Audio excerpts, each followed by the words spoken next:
महाराष्ट्र में इस वक्त विधानसभा चुनाव का माहौल तैयार होता दिख रहा है। ऐसे में सभी दल अपनी अपनी राजनीति में व्यस्त है, तो वही सरकार और विपक्ष में भी जोरदार आरोप प्रत्यारोप का सिलसिला जारी है। ऐसे में अब खबर बीजेपी की ओर से है, जहां उप मुख्यमंत्री देवेंद्र फडणवीस की पत्नी अमृता फडणवीस की विधानसभा चुनाव में एंट्री होती दिख रही है। क्या है पूरी खबर, आइए जानते हैं विस्तार से। आपको बता दें कि अमृता फडणवीस ने नागपुर में एक कार्यक्रम में संक्षिप्त भाषण दिया और उन्होंने जोर देकर कहा कि बीजेपी को दोबारा चुनकर दो, तभी अपनी और भी प्रगति हो सकती है। उन्होंने ये भी कहा कि लाडली बहन योजना हिट हो गई है। हालांकि इस वक्त उन्होंने विपक्ष पर जोरदार हमला बोला है। अपने भाषण में उन्होंने बिना नाम लिए शरद पवार और उद्धव ठाकरे की आलोचना की।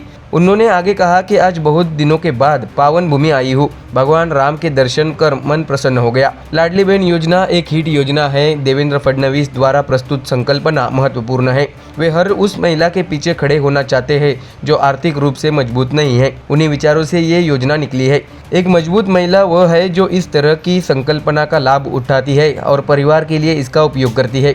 अमृता फडणवीस ने कहा कि इतनी मजबूत सशक्त महिला होने के लिए आपको सलाम। अमृता फडणवीस ने बीजेपी की तारीफ करते हुए ये भी कहा है कि लाडली बहन योजना एक ही योजना नहीं है, बीजेपी कई योजना लेकर आई है। सुकन्या समृद्धि, लाडली बेटी, मेरी कन्या भाग्यश्री, अन्नपूर्ण योजना, विधवा पेंशन योजना, एसटी यात्रा पर 50% की छूट भी भाजपा द्वारा पेश की गई योजना है।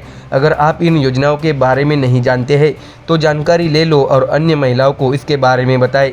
उन महिलाओं को प्रोत्साहित करें जो फॉर्म भरने के लिए पात्र हो। ऐसा चुनावी दाव अमृता फडणवीस ने लोगों के सामने रखा है। उन्होंने बीजेपी की तारीफ करते हुए आगे कहा है कि देवेंद्र फडणवीस और नितिन गडकरी के कारण नागपुर का परिवर्तन हुआ है।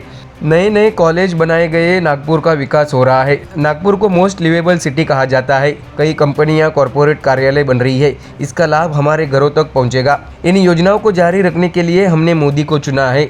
वैसे ही अब भाजपा को महाराष्ट्र में मजबूत होने की जरूरत है, क्योंकि कुछ लोग कहते हैं कि महिलाओं की प्राथमिकताएं क्या है, तो ये होती है कि मेरा परिवार मेरी जिम्मेदारी है। हम महिलाएं ऐसा इसलिए कह सकती है क्योंकि हम परिवार का हिस्सा है। लेकिन जब कोई बड़ा नेता कहता है कि मेरा परिवार ही मेरी जिम्मेदारी है, तो यह हमारे लिए समस्या है। बड़े नेता कह सकते हैं, लेकिन देवेंद्र फडणवीस ने ऐसा कभी नहीं कहा है और न ही कभी वो कहेंगे, क्योंकि उन्होंने घर की जिम्मेदारी मुझे सौंपी है। यह कहते हुए अमृता फडणवीस ने एक तरह उद्धव ठाकरे को चुनौती दी है। इसके साथ ही उन्होंने बिना नाम लिए शरद पवार की भी आलोचना की।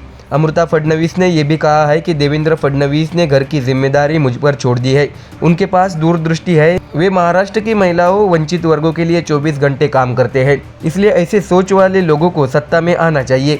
अमृता फडणवीस ने यह भी कहा है कि मुझे यकीन है कि आप समर्थन करेंगे। आप लोगों को बाहर निकलना है और अन्य लोगों को भी बाहर निकलने के लिए प्रोत्साहित करना है, क्योंकि आपकी सबसे महत्वपूर्ण जिम्मेदारी मतदान करना है। हम सभी की उसमें प्रगति है। अगर ऐसा होता है तो कोई भी नेता नहीं बचेगा जो अपना घर भरना चाहे या अपनी बेटी को मुख्यमंत्री बनना चाहे। जिन लोगों को जनता की परवाह है उन्हें आगे आना चाहिए। इसलिए अमृता फडणवीस ने उस संबंध में वोट की अपील की है। साथ ही उन्होंने बिना नाम लिए शरद पवार पर भी हमला बोला। तो देखा दर्शकों, कैसे अमृता फडणवीस ने उद्धव ठाकरे और शरद पवार पर राजनीतिक हमला बोला है। ऐसे में आने वाले दिनों में इस पर विपक्ष की ओर से जरूर पलटवार देखा जाएगा। Bureau report, MDR news.